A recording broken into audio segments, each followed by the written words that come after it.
Hello friends, welcome to Anil diaries. ఈరోజు నేనైతే UK youth mobility scheme second ballot గురించి చెప్పడానికి అయితే వచ్చాను అనమాట. అండ్ చాలామంది మెసేజ్ చేస్తున్నారు, కామెంట్స్లో కూడా వేరే వీడియోస్ పెడుతున్నారు అనమాట. UK youth mobility scheme second ballot ఎప్పుడు ఓపెన్ అవుతుంది, డేట్స్ గురించి, వాటి ప్రాసెస్ గురించి మొత్తం అడుగుతున్నారు. సో అండ్ అట్లనే ఫస్ట్ బ్యాలెట్లో అప్లై చేసేటప్పుడు చాలామందికి చాలా క్వశ్చన్స్ అయితే ఉన్నాయన్నమాట. అండ్ ఎవరైతే అన్సక్సెస్ఫుల్ అయ్యారో వాళ్ళకి చాలా డౌట్స్ కూడా ఉన్నాయి. అంటే మేబీ వాళ్ళు ఎందుకు అన్సక్సెస్ఫుల్ అయ్యారో ఇట్లంతా కూడా అయ్యి ఉండొచ్చు. అండ్ ఇవన్నీ కూడా మనం ఒక్కొక్క స్టెప్ బై స్టెప్ అనేది మనము డిస్కస్ చేద్దాం అనమాట. అండ్ ఫస్ట్ థింగ్, నేను కూడా UK youth mobility scheme second ballot గురించి అయితే ఇంకా వీడియో స్టార్ట్ చేద్దామని అనుకుంటున్నాను. ఎందుకంటే ఆల్మోస్ట్ మనం ఇప్పుడు జూలైలోనే ఉన్నాము.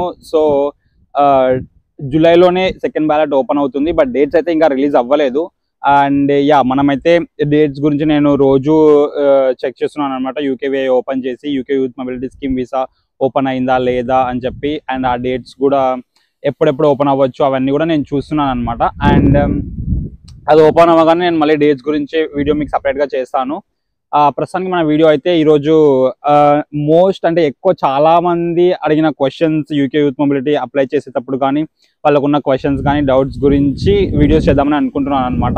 ఎందుకంటే యూకే యూత్ మొబిలిటీ స్కీమ్ గురించి process step by step, funds ఎట్లా అరేంజ్ చేసుకోవాలి, డాక్యుమెంట్స్ ఎట్లా ఏమేమి కావాలి, అండ్ ఫండ్స్ ఎట్లా అరేంజ్ చేసుకోవాలి, అండ్ వీసా అప్లికేషన్ ఫీజు ఎంత ఉంటుంది, and UK youth mobility scheme total cost ఎంత ఉంటుంది, అండ్ వీటన్నిటి మీద నేను ఆల్రెడీ వీడియోస్ చేశాను. అండ్ సెకండ్ బ్యాలెట్ గురించి కూడా మళ్ళీ వీడియో స్టార్ట్ చేస్తాను. స్టెప్ బై స్టెప్ ఎవరైతే కొత్తగా వచ్చారో వాళ్ళందరూ కూడా చూడడానికి, అండ్ కొత్త సబ్స్క్రైబర్స్ కోసం కూడా నేను మళ్ళీ స్టెప్ బై స్టెప్ ప్రాసెస్ మొత్తం చేస్తాను. అండ్ ఒక్కొక్క స్టెప్లో అప్లికేషన్ ప్రాసెస్ గురించి, ఫండ్స్ అరేంజ్మెంట్స్ గురించి, అండ్ ఏమేమి డాక్యుమెంట్ సర్టిఫికేట్స్ కావాలి, ఎడ్యుకేషనల్ సర్టిఫికేట్స్ ఏమేమి కావాలి, ఇవన్నిటి మీద నేను మళ్ళీ వీడియోస్ చేస్తాను అనమాట. And stay tune to my channel Anil diaries.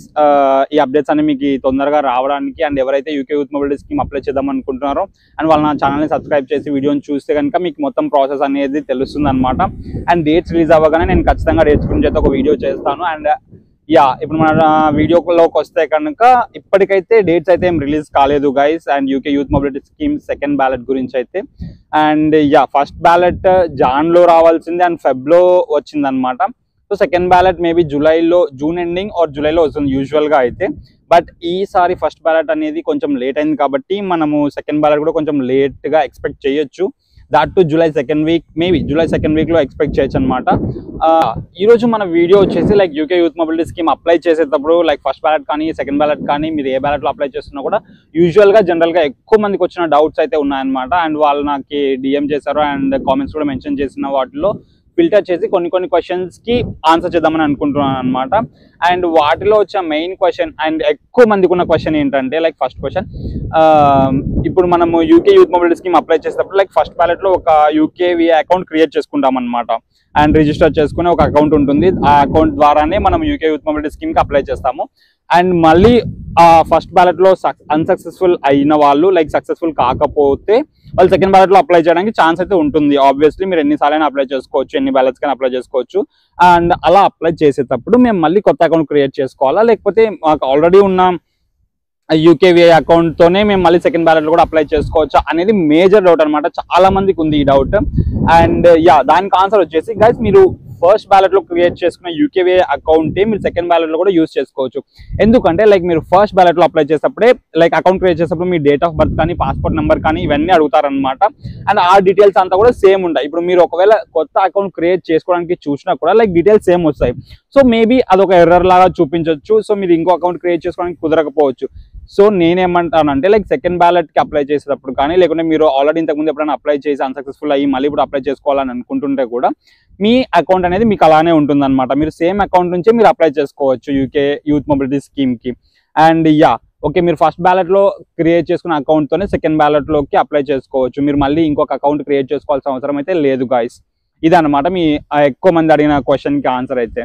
So మీరు ఇంకొక మళ్ళీ యూకేవీ అకౌంట్ క్రియేట్ చేసుకోవాల్సిన అవసరం అయితే లేదు. మీరు సేమ్ అకౌంట్తోనే మీరు మళ్ళీ లాగిన్ అయిపోయి మీ డీటెయిల్స్ అన్ని, మీ క్రెడెన్షియల్ అన్ని మీరు ఉంటే కనుక మీ date of birth or passport number ఉంటే సరిపోతుంది. వాటిలో మీరు లాగిన్ అయిపోయి చేసేసుకోవచ్చు అనమాట. యూకే యూత్ మొబిలిటీ స్కీమ్కి సెకండ్ బ్యాలెట్కి అప్లై చేసుకోవచ్చు. అండ్ డేట్స్ మొదలవగానే నేనైతే మీకు చెప్తాను గైస్. అండ్ సెకండ్ క్వశ్చన్ చాలా మంది అడిగింది ఏంటంటే అంటే మెజారిటీ ఆఫ్ పీపుల్ అయితే ఈ డౌట్ అయితే ఉంటుందన్నమాట. ఎవరైతే గ్రాడ్యుయేషన్ కంప్లీట్ చేసి ఉంటారో మామూలుగా మనము డాక్యుమెంట్స్ అప్లోడ్ చేస్తాం కదా యూకే యూత్ మొబిలిటీ స్కీమ్కి అప్లై చేసేటప్పుడు అది పాస్పోర్ట్ ఆ పోర్టల్లో పాస్పోర్ట్ డీటెయిల్స్ అనేది అడుగుతుంది అనమాట. పాస్పోర్ట్ డీటెయిల్స్ కానీ passport number and date of birth ఇవన్నీ ఉంటాయన్నమాట. ఆ పాస్పోర్ట్ అప్లోడ్ చేసే టైంలో మేము గ్రాడ్యుయేషన్ సర్టిఫికేట్ కూడా అప్లోడ్ చేస్తే మాకేమైనా అడిషనల్ బెనిఫిట్స్ ఉంటాయా అని చెప్పి చాలా మంది అడుగుతున్నారు. అండ్ కొంతమంది బిలీవ్ చేస్తున్నారు కూడా అది. అండ్ మేము ఇట్లా గ్రాడ్యుయేషన్ సర్టిఫికేట్ అప్లోడ్ చేస్తే కనుక మాకు ఇంకా కొంచెం ఛాన్సెస్ ఉంటాయి బ్యాలెట్లో సక్సెస్ అవ్వడానికి మిగతా వాళ్ళతో పోలిస్తే. లైక్ పాస్పోర్ట్ మాత్రమే అప్లోడ్ చేసిన వాళ్ళకంటే passport plus graduation certificate upload చేసిన వాళ్ళకి ఎక్కువ ఛాన్సెస్ ఉంటాయి అనేది చాలా మంది నమ్ముతున్నారు అండ్ అడుగుతున్నారు కూడా. అండ్ అదైతే కరెక్ట్ కాదు గైస్. ఎందుకంటే లైక్ మీరు పాస్పోర్ట్ అప్లోడ్ చేసినా మీరు గ్రాడ్యుయేషన్ సర్టిఫికేట్ అప్లోడ్ చేసినా కూడా డిఫరెన్స్ అయితే ఏముండదు. ఎందుకంటే ఇది వచ్చేసి లక్కీ డ్రా అనమాట. అండ్ వాళ్ళేం ఫిల్టర్ చేయరు వాటిలో. మళ్ళీ ఎవరైతే పాస్పోర్ట్ అప్లోడ్ చేశారో ఎవరైతే గ్రాడ్యుయేషన్ సర్టిఫికేట్ అప్లోడ్ చేశారు అని చెప్పి సపరేట్ చేసి వాటిలో లక్కీ డ్రా అట్లంతా ఏం తీయరనమాట.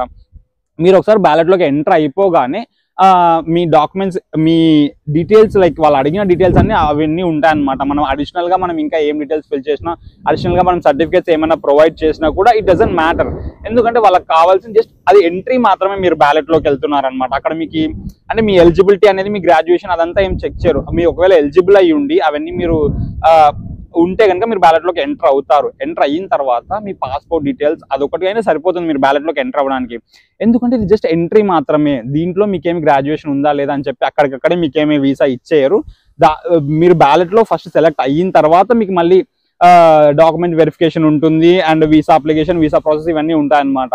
సో బ్యాలెట్లోకి ఎంటర్ అవ్వడానికి మీకు గ్రాడ్యుయేషన్ సర్టిఫికేట్ అవసరం లేదు. అండ్ మీరు ఒకవేళ దాన్ని అప్లోడ్ చేసినా కూడా పాస్పోర్ట్తో పాటు యూజ్ అయితే ఏముండదు. ఎందుకంటే మీరు ఎంట్రీలో జస్ట్ మీరు ఆ ఎంట్రీ అవ్వడానికి మాత్రమే బ్యాలెట్లోకి ఆ డీటెయిల్స్ అనేది కావాలన్నమాట. సో మీరు అడిగిన క్వశ్చన్కి మేము ఒకవేళ గ్రాడ్యుయేషన్ సర్టిఫికేట్ అప్లోడ్ చేసి అడిషనల్ బెనిఫిట్స్ ఏమైనా ఉంటాయా మిగతా వాళ్ళతో పోలిస్తే అంటే ఉండవు. అవేం బెనిఫిట్స్ అయితే ఉండవు గైస్. మీరు జస్ట్ పాస్పోర్ట్ అప్లోడ్ చేసినా ఎంట్రీ దొరుకుతుంది. అండ్ మీరు passport plus graduation certificate upload చేసినా మీరు బ్యాలెట్లోకి ఎంటర్ మాత్రమే అవ్వగలుగుతారు. అది మీకు అడిషనల్గా ఒక బెనిఫిట్ లాగా లేకపోతే అదొక మీకు ఇంకొక 1 మార్క్ ఎక్కువ వచ్చినట్టు ఏం కాదనమాట. ఎందుకంటే అందరూ ఎంటర్ అవుతారు బ్యాలెట్లోకి. దాని తర్వాత ఆ లక్కీ డ్రాలో ఎవరైతే వస్తారో వాళ్ళకి మాత్రమే certificate verification and visa process అనేది జరుగుతుంది అనమాట. సో అక్కడ మీరు గ్రాడ్యుయేషన్ సర్టిఫికేట్ ప్రొవైడ్ చేస్తే సరిపోతుంది. అండ్ మీరు అక్కడ ప్రొవైడ్ చేయలేకపోతే మాత్రం మీ వీసా రిజెక్ట్ అవుతుంది. సో మీరు అడిషనల్గా మీరు గ్రాడ్యుయేషన్ సర్టిఫికేట్ ప్రొవైడ్ చేసినా మీకైతే యూజ్ ఏమి ఉండదు. ఇది మీకు ఆన్సర్ అనమాట. అండ్ ఇంకా మీకు యూకే యూత్ మొబిలిటీ స్కీమ్కి అప్లై చేసేటప్పుడు ఏమైనా క్వశ్చన్స్ కానీ డౌట్స్ కానీ ఉంటే నాకు కామెంట్ చేయండి ఈ వీడియో కింద కానీ, లేకపోతే నాకు DM కూడా చేయండి. ఇన్స్టాగ్రామ్ నేను మెన్షన్ చేస్తాను నా వీడియో కింద డిస్క్రిప్షన్లో. అండ్ ఎవరైతే యూకే యూత్ మొబిలిటీ స్కీమ్కి అప్లై చేద్దాం అనుకున్నారో వాళ్ళైతే రోజు మీ యూకేవీ అకౌంట్ ఓపెన్ చేసి చెక్ చేసుకుంటూ ఉండండి డేట్స్ రిలీజ్ అయ్యాయా లేదని చెప్పి. నేను కూడా డేట్స్ రిలీజ్ అవ్వగానే అప్డేట్ అయితే ఇస్తాను. బట్ మీ జాగ్రత్తలో మీరైతే ఉండాలి. ఎవరి మీద డిపెండ్ అయితే అవ్వద్దండి. ఎందుకంటే it's your future. Me future మీద మీరే చూసుకుంటూ ఉండాలి కాబట్టి. అండ్ ఇలాంటి మరిన్ని అప్డేట్స్ కోసం please do like, share and subscribe Anil diaries.